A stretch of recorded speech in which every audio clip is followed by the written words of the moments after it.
Good afternoon, Four Seasons team. I am here in Bourbon Steak, and today I have a guest speaker here with me, Joel from our kitchen. I'm sure a lot of you recognize him, right? Joel just came back as our food and beverage, or in particular in room dining, has been picking up, and our occupancy went up a little bit. We couldn't keep up in room service and in the kitchen. So Joel has been with us here working in the kitchen and working in stewarding as well. He's proven to be very agile and flexible, and it's been wonderful to be able to, even one person added to the team makes it a whole lot easier for us to operate. But I wanted to cover a couple of things with you today, and Joel will be actually asking me some questions that you sent out to Stacy. And if there are any questions that were not on the list today that you would like to be considered for next week, please don't hesitate to do so. But hopefully this will cover quite a bit of the things that may be on your mind right now. And before I pass it on to Joel to start the questions, I also wanted to inform you that we have, starting next week, the Global Wellness Day that will be starting. I know that we usually make a big deal out of it. Obviously this year, with everything else that is going on, we're doing something that will be virtual, and Stacy or Jason, when they send the video here, will be attaching the link to it in case you wanted to participate. It's a commitment for you to be healthy. It's walking, it's finding some activities that will get you outside of home while being safe, of course, and that's kind of kicking out the Race to Beat Cancer initiative that we have this year. As I said earlier, during this pandemic, that we had to cancel the actual race, and we'll be doing it virtually.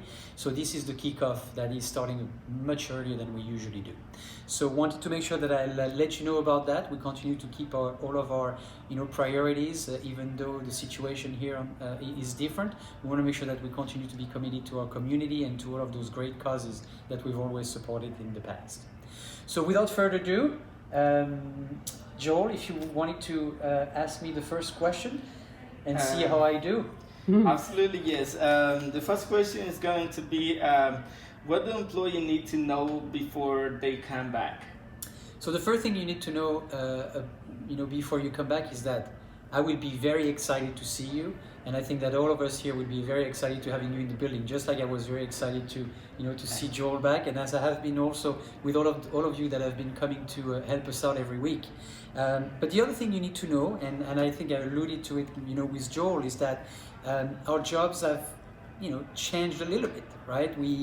I spent quite a bit of time this week delivering some room service orders, or stripping rooms, or cleaning the driveway. I think that with less people here, some of the flexibility that we all have, that I know you're very capable of, will have to be demonstrated, and a lot of us are going to have even more of a team spirit than we ever did before, and we're going to continue to support each other and be very helpful to each other. I think that that's what you need to expect, is that we are going to be helping each other even more than we ever did.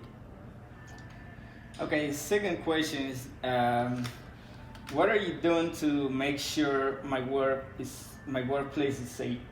That's a great question, Joel. So I mentioned to you that a communication came out from Christian Clerk a few weeks ago about our partnership with Johns Hopkins, and I'm very happy to report that from the pictures that Jason had attached in two videos ago, I believe, we have gone even further. We have received a lot of the PPEs, is the personal protective equipment, for all of you to work here safely. Obviously, the temperature being taken for employees and for a guest has already started as well, and something that is in place.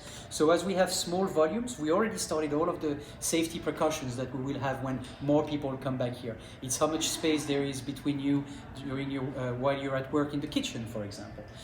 We just relayed out also the executive office, having offices left in between people working, for example. There's really a lot of things that are being done, and before you coming back, we will certainly make sure that we also send you a little pamphlet that explains everything that can happen. And again, you're welcome to call me, call Stacy, and we'll give you further details on that. But as you want to be safe, please know that in the past 3 months, our own safety working here has been our concern as well, and we want to make sure that we carry this on while you all come back as well. Third question. I hear the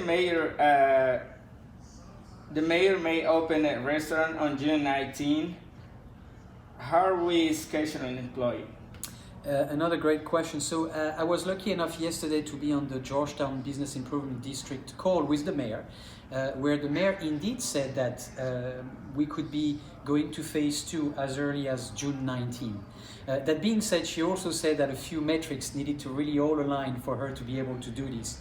And as we've seen with Virginia and we've seen with Pennsylvania also today, usually the amount of time that we get between, the announcement of the phase 2 being put in place and phase 2 is very short. So I imagine that, the 19 being next Friday, unless the mayor let us know either by today or by tomorrow, it will be very hard for us to actually be ready to open on the 19th. So most likely what will happen is the Wednesday after the 19th, we will bring back some people, if she gives us the go-ahead. We'll bring back some people in the kitchen, in particular Bourbon Steak, bring back some people in the restaurant as well, so we can be at 50% occupancy inside of the restaurant and also manage the outside. Right? And also, it's not just about when we bring you back, it's how do we bring you back. I think that, we've always looked at seniority and agility as in the tasks as well, as I mentioned earlier, and that will be our two prevailing, I would say, items that we're going to take into consideration to do that. So really is how long you have been in your positions is number one, and then the ability of being flexible as well.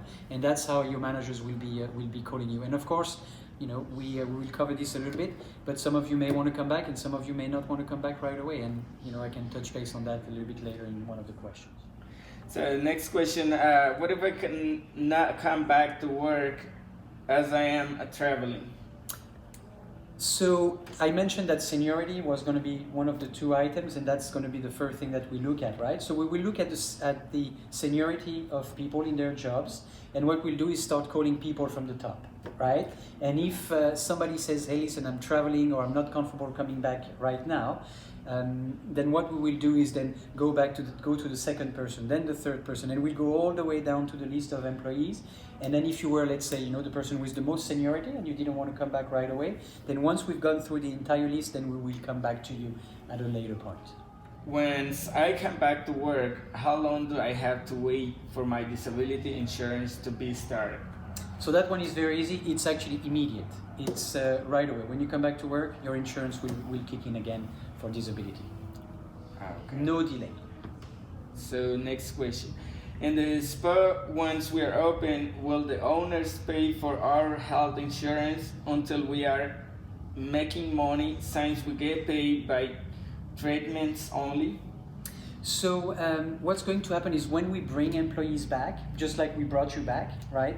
You have an income, and our goal is to make sure that we don't call you back if there is not enough business for you to handle, right? So that being said, it means that the owners will continue to pay their 90%. Right? But the 10% that they were covering, which is your portion, if you come back to work, that will be, your responsibility. But again, we will make sure, and we're being very careful about that, is making sure that we only bring back the people that we need, and we don't bring too many people, so those that are here, it makes sense for them financially. Okay, if full-time employees start with the part-time hours due to business levels, are we losing our employment benefits from DC? So once you come back to work, the unemployment no longer is no longer available to you because you are working. However, as I alluded to, what we are doing, and we're being very mindful and careful of that, because we understand everybody has to pay their bills. We're bringing people back only if we can ensure them enough income to at least be at what you were making in an employment. So this means that we will make sure that we have just enough servers, and I imagine with the pent-up demand there is in Bourbon Steak, for example. I was just talking to our hotel in Montreal, who the government actually just informed them that the restaurant was able to reopen. In the first day, they have received 300 phone calls to make reservations. And as a matter of fact, we are receiving, for example, phone calls right now of people asking, is Bourbon Steak, open? Right? People that are not living in the district, that live in another state and wanted to come, they're asking us that question. So there is a demand for it, and we're starting to see some of that also for our banquet as well. And I know the banquet guys are watching as well. We have actually functions, a few small functions at first that are starting. So you probably will be getting a phone call from us as well very soon, as we're seeing that demand. And same thing in the spa, where I think less and less people are being shy about getting back to normal. And I know that people have been asking about spa treatments as well. But again, we're going to be bringing people back with seniority and ability to do more than one job. So then that way we can make sure that we don't bring back everybody and waste people's time. When we'll know if our benefits will be covered in July?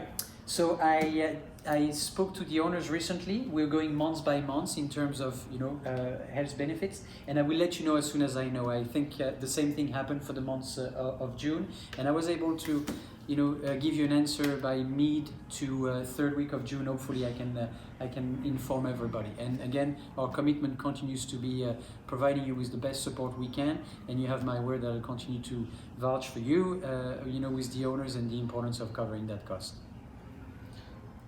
What do you think will be the most difficult for me coming back to work?